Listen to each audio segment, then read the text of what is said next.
जो कुछ माहौल बना राजस्थान के अंदर और राजस्थान वासियों ने, प्रदेश वासियों ने जिस तरीके से आगे बढ़ कर के एक इतिहास बनाया कि जो हमारे नौजवान साथी हैं कोरोना की मार झेल चुके हैं, पूरा प्रदेशवासी झेल चुके हैं।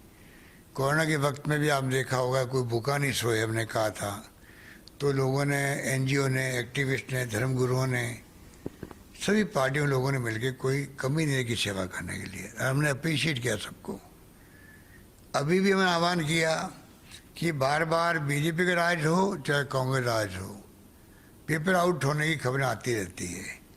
हमने इस बार कड़ाई बरती ज़्यादा ही, हम बर्खास्त कर देंगे नौकरी से, स्कूलों की मान्यता समाप्त कर देंगे, कार्रवाई करेंगे। और साथ में क्योंकि करीब 15, 16, 17 लाख छात्र और नौजवान बेरोजगार थे, उनके लिए आह्वान किया कि कहाँ तो रुकेंगे, एक दिन पहले जाना पड़ता है, कहाँ रुकेंगे, कहाँ खाना खाएंगे। आह्वान करने मात्र से पब्लिक ने, एनजीओ ने, एक्टिविस्ट ने, जनप्रतिनिधियों ने पलक पावड़े बिछा दिए उनके लिए, चाहे वो यूपी के आए हों, चाहे मध्य प्रदेश के आए हों, चाहे और किसी राज्य के लोग आए हों। और जिस प्रकार से उनके खाने पीने की व्यवस्था करी, राम रसोड़े खोल दिए खिलाने के लिए, उनको गर्म भोजन पैकेट बना दिए उनके लिए। ऐसा मैं समझता हूँ कभी आज तक कभी नहीं हुआ राजस्थान में और देश में, कहीं नहीं हुआ। ये नई परंपरा एक प्रकार से राजस्थान की जो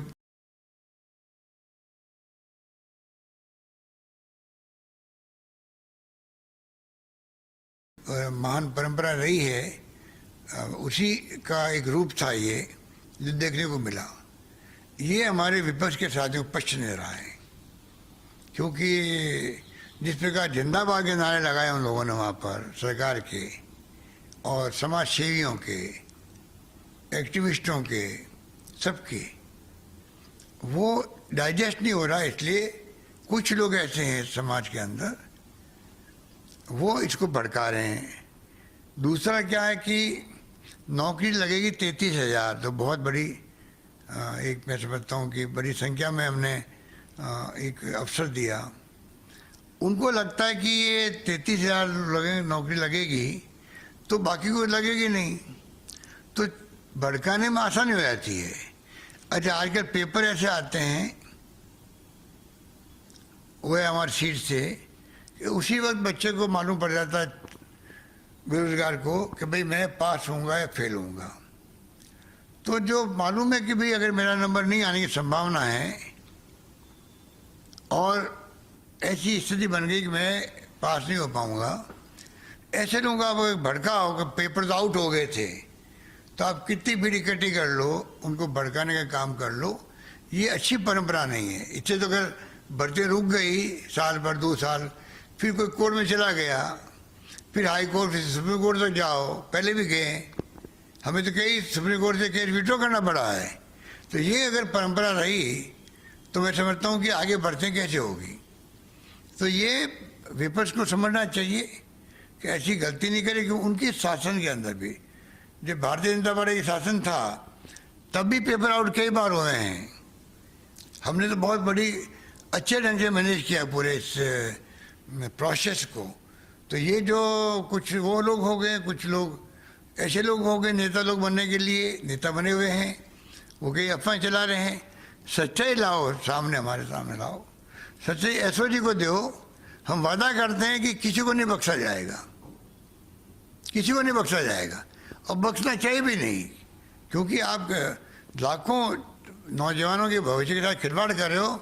सरकार किसी कीमत में नहीं बख्शेगी उनको, ये मान के चलो। भड़काने वाला काम छोड़ो, आप लोग भड़काने वाला काम छोड़ो।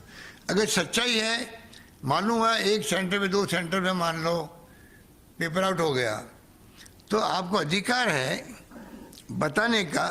हम पता कर लेंगे भाई इससे एक सेंटर में, 2 सेंटर पे बात पहुंच गई है, पेपर आउट हो गया है, हम वहाँ पर एग्जाम करवा देंगे।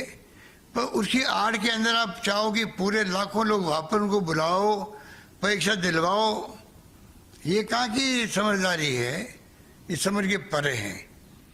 इसलिए अगर कोई शिकायत मिलेगी, सच्चाई होगी, तो हम वहाँ पर पेपर करवा देंगे, उन सेंटर पे जहाँ पर ये शिकायत हुई है, उसकी आड़ में आप लाखों लोगों को कैसे आप वहाँ पे ये उम्मीद कर सकते हो कि सरकार उसके लिए वापस एग्जाम करवाएगी। तो ये तमाम जो हरकतें चल रही अच्छी नहीं हैं और सरकार बर्दाश्त भी नहीं करेगी।